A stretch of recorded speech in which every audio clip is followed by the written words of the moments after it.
Hey, all, Scott Horton here, inviting you to check out wallstreetwindow.com. It's a financial blog written by former hedge fund manager Mike Swanson, who's investing in commodities, mining stocks, and European markets.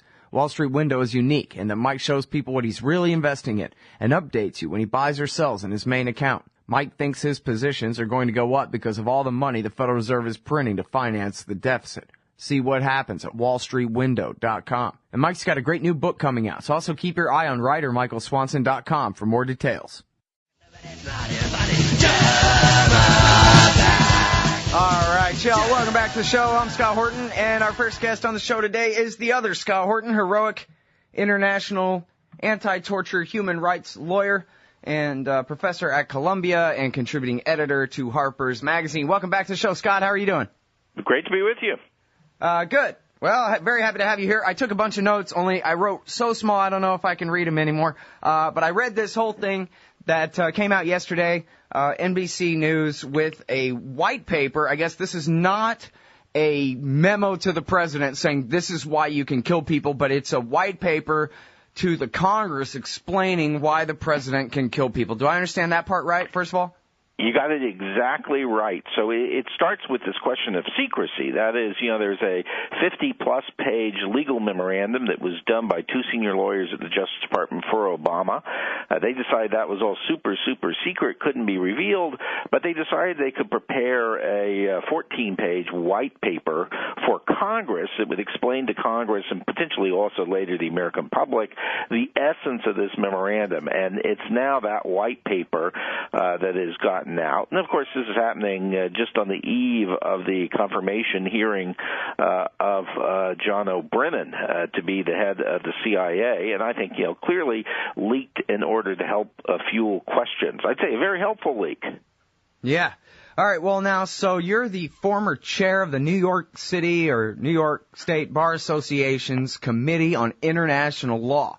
So I think I better ask you what you thought of this thing in your very professional legal opinion.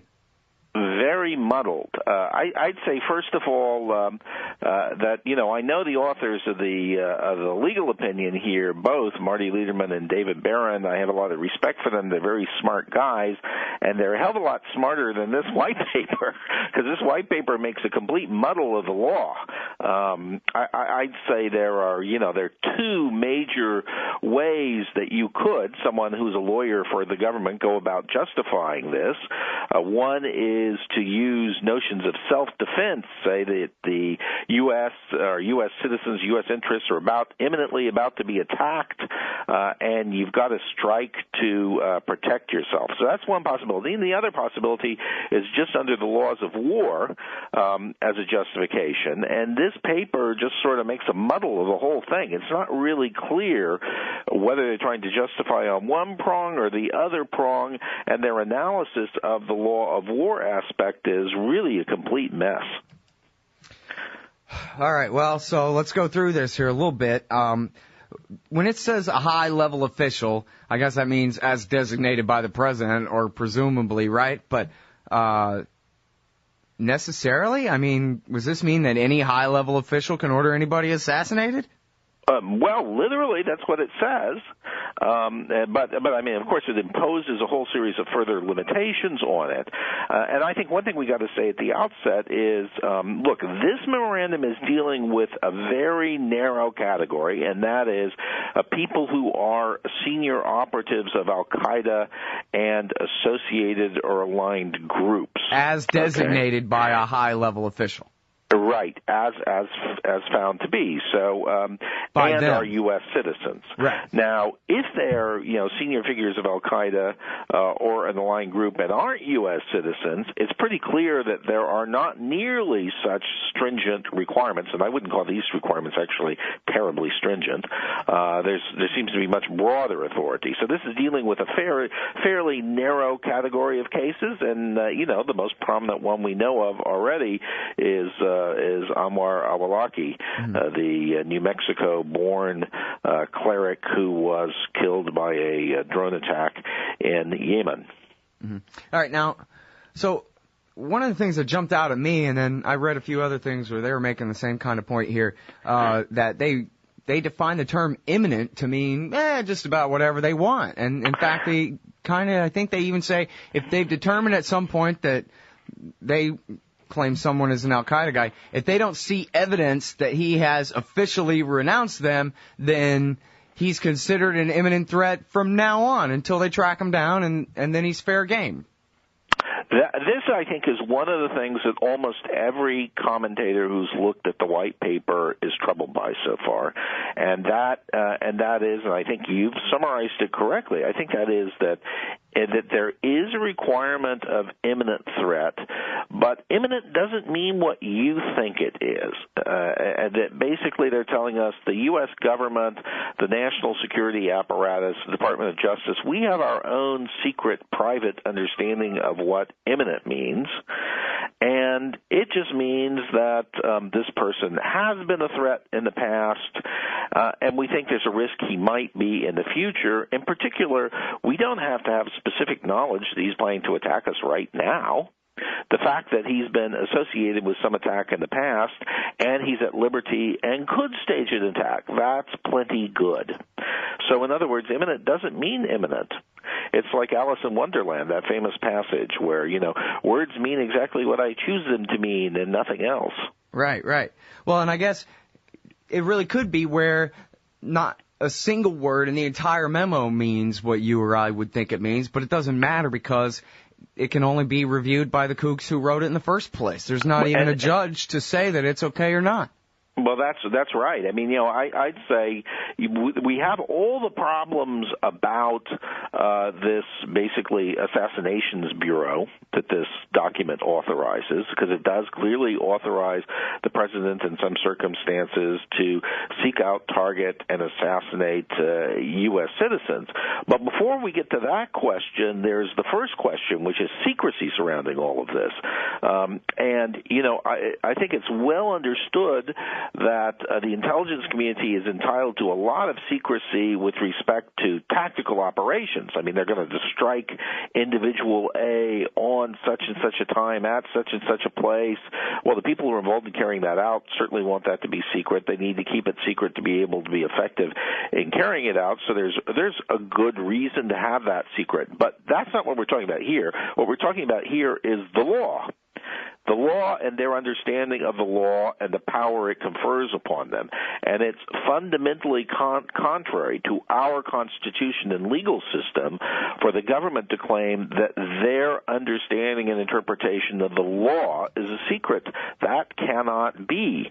And one of the problems that we see around the world when we have authoritarian and totalitarian societies where there is secret law and secret understandings of the law, that secrecy is used as a cover to create warped, perverted, ridiculous understandings of the law that are always warped and perverted the same way. That is, always to give more power to the authority and to the government and to diminish the rights of the citizenry. So the requirement of having a publicity, of having all this be public, understood, and the subject of discussion is to prevent these sorts of warped internal discussions of the law. And I think with this white paper, you can have a field day. And they say, by the way, right up front that when the president or another senior official authorizes a killing, this is not an assassination. This is another word game, because this is precisely an assassination. This is the historical, traditional use of the word assassination. It's an authorized extrajudicial killing authorized by the government. Isn't it funny? Remember how, and I guess it didn't get really widespread attention, but the attention it did get, it was very controversial when Seymour Hersh said, well, it was at some university he was speaking contemporaneously kind of thing. He said, oh, well, they wouldn't let me write it in the New Yorker, but the truth is that Dick Cheney's got wet works operations that run roughshod all over Africa, the Middle East, South America, shooting people in the back of the head, doing whatever they want. And everybody was like, holy crap, really? Are you kidding? Here we thought we knew everything about how far those guys had gone, but we didn't know that. And that was late 07 or in 08 on their way out? And that was a big deal, right? That's right. In fact, at one point he called it an executive assassinations ring. and he described it as something that was being operated by JSOC, the special military group, together with the CIA, and it caused quite a storm, and he was denounced, and it was suggested that this was completely ridiculous. But I think actually we've seen an immense amount of evidence come out about this. I mean, there's no doubt that such a system was in place, and it involved hits around the world. And the drone program is one aspect of that program. The drone program has gotten a lot of attention. And, of course, this is the function of drones. I mean, drones don't involve dropping people on the ground and exposing American agents or soldiers to great risk because it's raining out of the sky, but it's to the same effect. Mm-hmm. All right, now, back to the imminence thing for a minute here. Anwar al-Awlaki, they never could indict him, or they quit trying. I think they did try for a while and failed, and then they quit trying to indict him. They say that he talked to Hassan. I don't know if they ever produced those emails and whether they say, yes, go and shoot up the guys at Fort Hood or something like that in them. But I guess you could clarify those facts as you know them if you want. But also I would just ask you to address hypothetically, like let's say they really did have a wiretap of al-Awlaki giving Abdul Muttalib the, specific instructions of who to kill. I guess they do claim that he's the one who told Abdul Muttalib to wait until he's over a city to set off his bomb, although Marcy Wheeler says that they never proved that. But anyway, I just wonder if we took what they say for granted, that, oh, yeah, this guy was just guilty, and we knew it, and maybe was involved in a plot that was going to come to fruition sometime pretty soon or something. Do they have a case at all here? I mean, if it was your job to write this memo only would you actually have a case to make, or just forget about it? You can't do that. Well, I think, we strip away all the al-Qaeda and all the excitement about the war on terror, and we just deal with, sort of plain cases. We can see that, there are certain circumstances where the government definitely has the right to use lethal force to protect the country and to protect its citizens. So, I mean, just think about this incident down in Alabama that just came to a tragic conclusion earlier this morning, where this guy shoots up a school bus driver, takes a kid hostage, holds him, is threatening to kill him, and the FBI ultimately, we still don't know all the details here. We know he's dead, and we know the kid was freed, but I'd say it's pretty clear that the government used lethal force, and they used lethal force because they made a decision that they had to protect that kid and get the kid's liberty. I mean, scenarios like that happen frequently. They happen around the country. They happen overseas. It's pretty well understood that governments do have the authority to use lethal force in circumstances like this, of a hostage being taken, of threats to the life of citizens. That's one scenario that can be used to justify a killing. Another is the laws of war, where you basically say, well, we're, on a battlefield, we're dealing with an enemy, he's coming at me with a rifle, and I shoot him, and it doesn't matter if the enemy is an American citizen and has an American passport, I'm still entitled to shoot him. And both of these paradigms, they're absolutely clear, and they do provide they do provide such authority.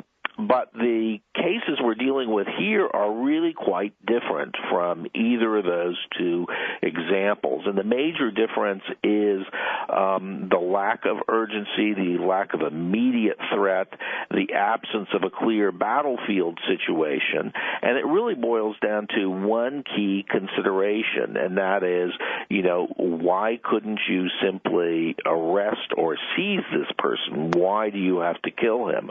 Why is it kill and not capture or arrest? And indeed, what this memo tells us is if it's not feasible to arrest or capture the person, you can kill him. And this is another case. It's like with imminence, we look at this word feasible, what does it mean? And it seems to mean, as they're interpreting it, it's just not convenient. It's so much more convenient to just kill him. Why would we bother trying to arrest him? If we arrest, we'd have to send in agents. They might be shot at. It's too dangerous. Now, that may be a perfectly legitimate justification in certain circumstances, but I'd say this legal memorandum and the reasoning and the terms it use are really frightening because they could be used to justify killings in many, many cases where I think your average citizen looking at it wouldn't be happy with that decision. Mm-hmm.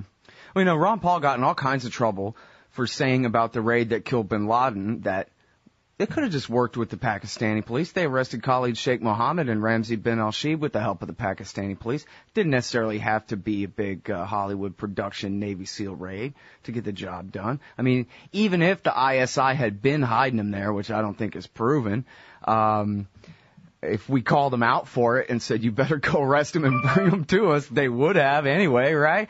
And so, but really, what is the difference between Pakistan and, say, England or France? I mean, remember old Hook Hand? I can't remember his name, the guy with the hook hand in England who was calling for suicide bomb and jihad every day. It took them years to finally deport that guy, but the CIA never did a drone strike in London, at least as far as I know. Well, that's exactly right. And I think this is the principle of distinction that has a lot of America's allies really upset at the Obama administration and their drone warfare rules.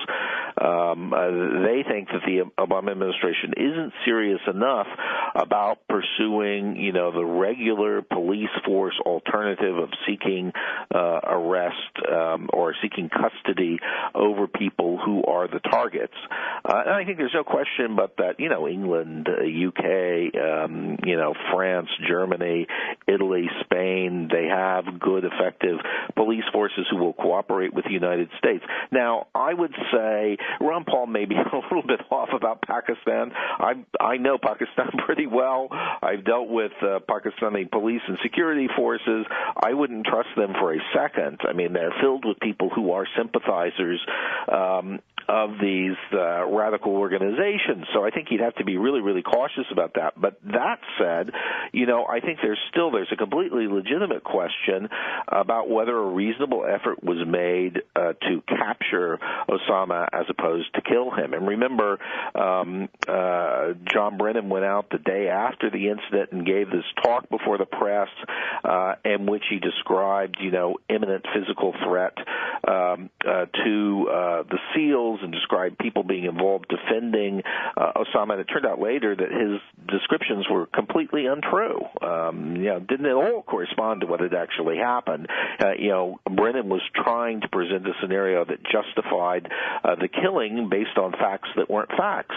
But I think this is, one of the huge questions that rests over the entire drone program right now, which is, is all of this killing as opposed to potentially capture necessary? And the leading critics we hear on this score are, not your peaceniks and hippies. The leading critics are people like John Yoo, Michael Hayden. It's people from the Bush administration who say too much use of lethal force and not enough efforts to capture people. Yeah, because we want to torture them. Oh, well, that's exactly right. That's the next point. Well, of course, their big argument would be if you capture them, you can get useful intelligence out of them, and you probably do that by torturing them. Yeah, you just hang them upside down and bury them alive for a little while, that kind of thing.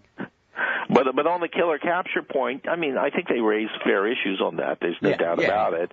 And you have to deal with each case on its own merits. But we do see a trend emerging here that's pretty disturbing. Right. Well, I started wondering while I was reading this thing about, what about Bradley Manning or anyone who uploaded something that they don't like to WikiLeaks? I mean, here they're trying to charge him with aiding the enemy. So maybe, somebody might as well be Ayman al-Zawahiri's number one right-hand man if what he's doing is uploading an American government document to WikiLeaks. Or what about some stooge that the FBI entraps into, trying to set off a dummy car bomb or something like they do twice a week around here? I mean, would they count as someone who, what if they fled and made it to Mexico? Now you can kill them? Yeah, I think, well, of course, that's one important point is there do seem to be really clear limits imposed on the use of this power on American territory, so we've got to be thankful for small things. At least that's there. But, yeah, I think you're right. You're pointing to some of the real vagueness of this opinion. So threat to the security and safety of the United States. I mean, if we look at a lot of the leak scandals, we see Justice Department officials, standing up in front of public audiences denouncing whistleblowers and saying that they have endangered the safety of all Americans by exposing, corruption inside of the FBI or inside of the NSA, or the fact that some officials were engaged in criminal conduct. So these justifications appear to dovetail here with the circumstances in which the use of lethal force is warranted. And I think, and this comes back to this question of immediacy. I mean, there should be a requirement, clearly, before this power is invoked, of some immediate mortal threat, a serious threat, not the sort of threat that arises from the sharing of information, which probably should be public information to begin with. Yeah. All right, and now they bring up in the memo the murder statute that says that if an American inside the United States ranges or by whatever means kills an American in another country, that's a felony under their federal law they've already got. And then they go to pains to explain why that doesn't apply to us, though, because we're the government. But I just thought that since, as you've explained, the rest of their reasoning falls apart so quickly, does this reasoning fall apart? And is it really like if you hold this memo up in the mirror, what it says is we're guilty of murder? Well, this is a constant problem, of course. The sovereign, when the sovereign uses violence and kills somebody, doesn't murder, by definition. That's the way the Department of Justice would view it, and that's a pretty iron rule they adopt. And, we've seen this with Ruby Ridge and other things, on and on and on. I mean, in their view, the exercise of law enforcement powers, police powers, military powers can never constitute murder. So they protect themselves pretty aggressively in their interpretations of the law, not to be, and it's not surprising. I would just say that, the public interest here requires all these rationalizations to be a matter of public record. It's not just the white paper we need. The white paper points to our needing even more urgently than before the Marty Lederman, David Barron memorandum, this 50-page memorandum. We need to see exactly how they have reasoned their way through giving the president authority to kill American citizens overseas. Exactly what the rules are. There is no legitimate reason for this being a secret. Okay, and then, I'm sorry, now this is the one last thing here, is you said there's breaking news about the black sites. Can you fill us in on that?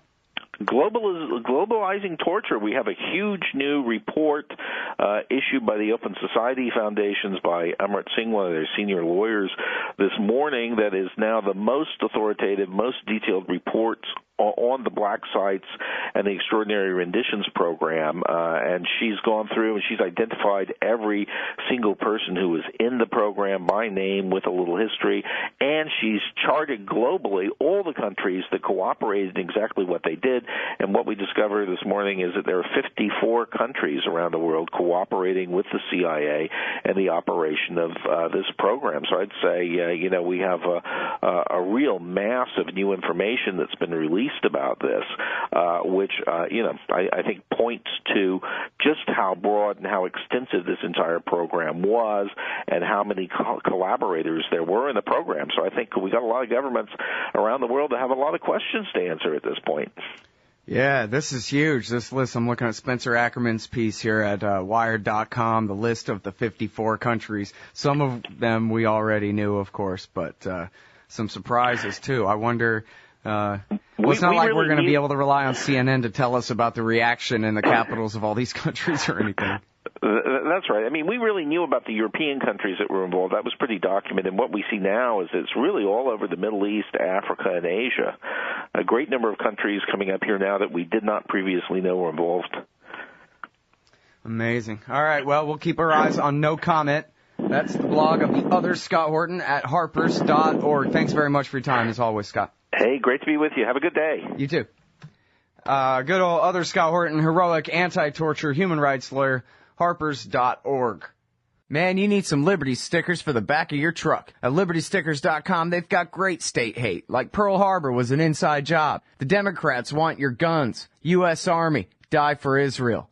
Police brutality, not just for black people anymore. And government school, why you and your kids are so stupid. Check out these and 1,000 other great ones at LibertyStickers.com. And of course, they'll take care of all your custom printing for your band or your business at TheBumperSticker.com. That's LibertyStickers.com. Everyone else's stickers suck. Hey, y'all, Scott here.